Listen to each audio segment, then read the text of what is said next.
Hi friends, எல்லாம் எப்படி இருக்கீங்க? நான் வந்து இன்றைக்கி தக்காளி சோறு செஞ்சு தர சொன்னிச்சு பாப்பா. அதனால் தக்காளி சோறு செஞ்சுருக்கேன். செய்கிறது எப்படின்னு போட்டிருக்கேன். எல்லோரும் பாருங்கள், உண்மையாக செஞ்சு பாருங்கள், நல்லாயிருக்கும். எல்லோரும் செஞ்சு பார்த்துட்டு எனக்கு சப்போர்ட் பண்ணுங்கள். சட்டி காய வச்சு கடுகும் போட்டு ஜீரகமும் போட்டிருக்கேன். ஆனால் கேஸு இருந்தால் சரியாயிருங்கிறதுனால ஜீரகமும் போட்டிருக்கேன் 2. அதுக்கப்புறம் ஒரு பெரிய வெங்காயம் வெட்டியது, ஒரு பச்சை மிளகா, இது எல்லாத்தையும் நல்லா எண்ணெயில் வாட்டிட்டு, ஏன்னா அந்த வீடியோ வந்து நான் தான் கையில் பிடிச்சிக்கிட்டு நானே எடுக்கிறதுனால தான் சரியாக தெரியலை. நானே வீடியோ எடுத்துகிட்டு நானே செஞ்சுட்டு இருக்கிறதுனால சரியாக கை இதுவாகிடுது. அதனால தான் அப்படி இருக்க, ஒன்றும் நினைக்க வேண்டாம்.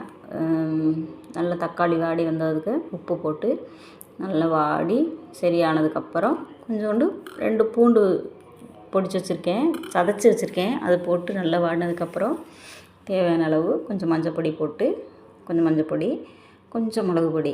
ஆனால் மிளகு பொடி போடுறதோட காஷ்மீர் மிளகு பொடி தான் அது போட்டால் நல்லாயிருக்கும், கலராக இருக்கும். அப்போ தான் அதனால் தக்காளி கூட சேர்த்துருக்கேன்.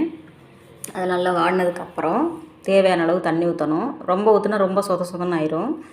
அதுக்கப்புறம் தக்காளி சொத்துக்கு சைடிஷ் வந்து உருளைக்கிழங்கு கிரேவி பண்ணியிருந்தேன், பொரியல் மாதிரி 2 கூடி செஞ்சு.